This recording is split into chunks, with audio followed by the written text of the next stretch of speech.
ఈరోజు మా సోదరుడు ప్రణవ్ గారికి తోడుగా హుజరాబాద్ నియోజకవర్గ ప్రజలకు ఎటువంటి సమస్య ఉన్నా వారు ఏ సమస్య నా దృష్టికి తీసుకొని వచ్చినా ఒక ఎమ్మెల్సీ లెక్క ఎన్ఎస్వై రాష్ట్ర అధ్యక్షుడు లెక్క కాకుండా గతంలో నేను మాట ఇచ్చిన విధంగా హుజరాబాద్లో ప్రతి తల్లికి ఒక కొడుకునవుతా, ప్రతి అవ్వకు ఒక మనవన్నవుతా, ప్రతి తండ్రి కుడి భుజాన్నవుతా, ప్రతి చెల్లెకు ఒక అన్ననవుతా, ప్రతి యువకునికి ఒక సోదరునవుతా, ప్రతి కుటుంబంలో కుటుంబ సభ్యున్నవుతా, గడప గడప తిరుగుతా అని చెప్పిన కానీ ఆ రోజు పరిస్థితుల రీత్యా మా సోదరుడు ఇక్కడ హుజరాబాద్కి వెళ్ళి ఇప్పుడు ప్రాతినిధ్యం వహిస్తారు.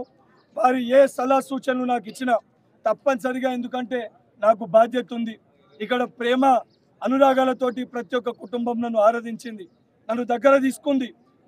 నాకు చూపించిన ప్రేమకి వారి సమస్యల్ని తీర్చాల్సిన బాధ్యత కూడా నా పైన ఉంది. కాబట్టి తప్పనిసరిగా నాకున్న ఎమ్మెల్సీ ల్యాట్ ఫండ్స్ నాకు ఏవైతే శాంక్షన్ అవుతాయో శాంక్షన్ అయిన దాంట్లో మొదటి 50 లక్షలు హుజరాబాద్ నియోజకవర్గానికి మా సోదరుడు ఎక్కడ దేనికి ఖర్చు పెట్టమంటే తప్పనిసరిగా దానికి ఖర్చు పెడతా అని చెప్తూ, ఏదైతే ఇంతకుముందు ప్రణవ్ గారు మాట్లాడుతూ ఇల్లందకుంట దేవాలయ అభివృద్ధికి దానితో పాటు బిజ్గిర్ షరీఫ్ దాని గురించి చెప్పారు. తప్పనిసరిగా దేవాదాయ శాఖ మంత్రి కొండా సురేఖమ్మతో మంత్రి గారితో నేను కూడా మాట్లాడతా.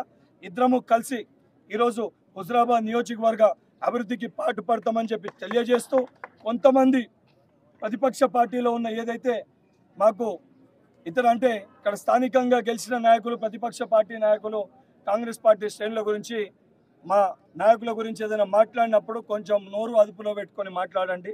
కేవలం ఇక్కడ ప్రణవ్ ఒక్కడే లేడు, ప్రణవ్కి ఒక సోదరుని లెక్క, ఒక మిత్రుని లెక్క బల్మూరి వెంకట్ కూడా ఉన్నాడు.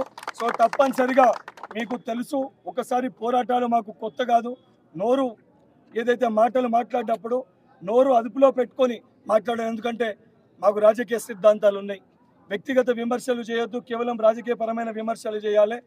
ఇక్కడ కాంగ్రెస్ పార్టీ ఎమ్మెల్యే గెలవకపోయినా మా దృష్టిలో మా సోదరుడే ఇక్కడ మాకు ఎమ్మెల్యే లెక్క మేము భావిస్తాం.